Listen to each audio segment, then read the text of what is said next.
At first, it is just one bad tooth, a pulse behind the jaw, a sharp sting when cold water touches it. You chew on the other side and tell yourself it will pass. But there is no dentist to call, no antibiotic to swallow, and no pharmacy open after dark. By the third night, the pain is keeping you awake. By the fifth, your cheek is swelling. In the Stone Age, could something this ordinary actually kill you? The unsettling answer is yes, it could, but not in the simple way people often imagine. A cavity is not a tiny assassin waiting to strike. Many prehistoric people lived with terrible teeth for years. Some lost teeth, healed, and kept going. The real danger began when bacteria moved beyond the tooth, into the tissues of the face, jaw, or bloodstream. Then, a private ache could become a crisis for the entire group. To understand how that happened, forget the popular image of prehistoric mouths. Perfect teeth because nobody had sugar. Stone Age diets varied across thousands of years and enormous landscapes. Hunters, fishers, foragers, and early farmers did not eat the same foods. Grit from stone grinding could wear teeth down. Tough fibers could polish them. Starchy plants could feed cavity-causing bacteria. Tiny fractures could expose the living tissue inside a tooth. There was no single caveman smile. Even within one mouth, risk changed over a lifetime. A young hunter might chip a tooth on bone or grit. Years of chewing could wear the crown until dentine appeared. As gums receded, roots lost some protection. Older adults could carry several damaged teeth at once. The result was not a clean division between healthy people and sick people, but a moving balance. Damage accumulated while the mouth adapted, teeth shifted, and the group adjusted what the person could eat. Saliva helped by washing the mouth and buffering acids. Tooth shape and spacing mattered. So did the frequency of eating. A mouth exposed to starch again and again could face a different chemical environment from one receiving the same calories in fewer meals. None of these factors required refined sugar. Bacteria only needed fermentable carbohydrates, time, and a vulnerable surface. Your tooth is not a dead pebble. Beneath its hard enamel and dentine is a chamber filled with nerves and blood vessels. If decay, wear, or a crack reaches that chamber, bacteria can enter. Pressure builds inside a space that cannot expand, producing the deep, rhythmic pain of inflammation. If the infection escapes through the root, pus may collect in the jaw. That is a dental abscess. Now imagine the same process without an X-ray or a trained clinician. You do not know that the pain begins inside the tooth. You only know that eating hurts, sleeping hurts, bending forward hurts. Your body may fight the infection and contain it.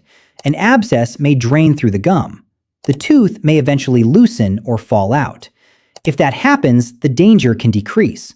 But the infection may also spread through the face and neck, interfere with swallowing or breathing, invade bone, or trigger a body-wide response.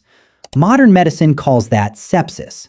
Prehistoric people did not need the word for the danger to be real. Pain itself could create a dangerous loop. Eat less, and the body receives less energy to fight infection. Drink less because swallowing hurts, and dehydration adds weakness. Lose sleep, and every task becomes harder. In cold weather, reduced activity threatens warmth. During travel, falling behind threatens safety. A tooth smaller than a thumb could gradually disconnect a person from the routines that kept everyone alive.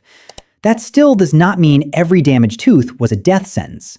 Archaeological jaws often show something equally important: survival. Bone can remodel around infection. Empty tooth sockets can smooth over after teeth are lost during life. Heavy wear can continue year after year. These traces tell us that many people endured dental disease long enough for their skeletons to record it. And endurance was not the same as doing nothing.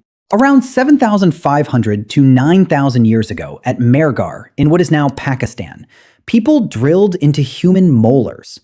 Researchers identified 11 drilled teeth from 9 adults. The holes were made with small stone tools and showed evidence consistent with work performed during life. Some teeth were difficult to reach, which makes accidental damage during burial unlikely. The exact reason for every hole is uncertain, but the discovery reveals a remarkable fact. People were deliberately intervening in painful teeth thousands of years before modern dentistry. Microscopic examination showed drilling marks and forms consistent with stone drill tips. Experimental work demonstrated that similar holes could be made rapidly with flint tools. That does not tell us whether the patient received a painkiller, whether every procedure succeeded, or whether the holes were filled with a material that later vanished. It does show repeatable technique rather than a single strange accident.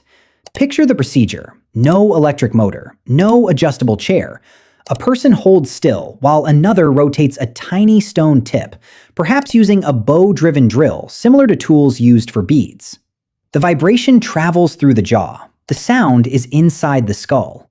Whether the goal was to remove decay, relieve pain, or apply a learned craft to a damaged surface, somebody had to recognize the tooth as a problem, and somebody else had to help. Another case from a roughly 6,500-year-old jaw found in Slovenia carries a different clue.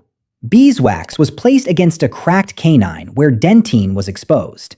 Researchers could not prove beyond all doubt whether the wax was applied during life or soon after death. But if it was a treatment, it may have sealed the sensitive surface or eased pain. It would be less like a modern filling and more like a protective patch. These finds matter because they change the story. The question is no longer, how helpless were people without dentists? It becomes, what kind of dental knowledge could a community build without writing, laboratories, or anesthesia? They had observation. They knew which plant soothed, numbed, or irritated. They could use fingers, fibers, splinters, and narrow tools to clean between teeth or work at a painful spot. Grooves found on some ancient teeth are consistent with repeated toothpicking, although one groove can have more than one cause. They had fire to heat water and soften materials. They had hands skilled enough to shape stone points smaller than a fingernail. They also had each other. A severe toothache is not only a medical problem, it is a food problem. If chewing becomes impossible, somebody must provide softer food. Meat can be cut smaller. Plants can be pounded, soaked, or cooked longer. Broths and porridges can carry calories to a person who cannot bite. Those actions leave little direct evidence, so we should not pretend to watch a specific family caring for a specific patient. But survival with major tooth loss shows that, in at least some cases, people continued to eat after their mouths could no longer process ordinary food alone. This is the midpoint of the mystery. The tooth is only half the story. The other half is the social system around the person who has it. Suppose you are the one in pain. You cannot sleep, so your judgment worsens. You cannot chew, so your strength fades. You may be unable to hunt, gather, carry a child, or keep watch. The cost spreads outward. Someone covers your work. Someone shares food. Someone decides whether to risk cutting, drilling, or pulling at the tooth. Even if the infection never becomes fatal, it can threaten the group by reducing what one member can contribute. That pressure may have encouraged practical experimentation, but we should resist turning every ancient remedy into a miracle cure. Dental calculus, the hardened plaque that survives on teeth, can preserve microscopic traces and genetic material from foods, microbes, and the environment. Studies of Neanderthal calculus have revealed surprisingly detailed information about diet and oral bacteria.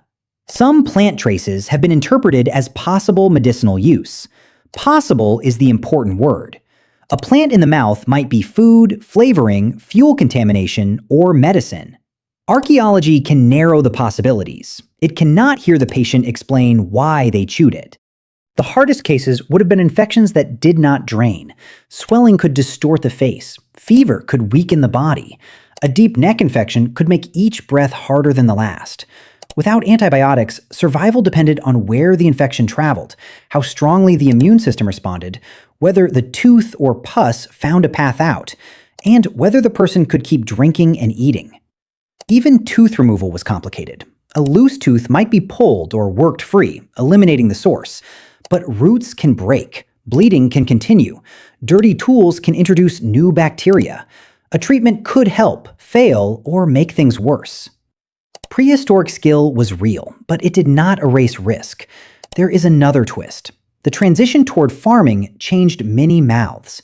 In numerous populations, diets became more dependent on processed, carbohydrate-rich foods.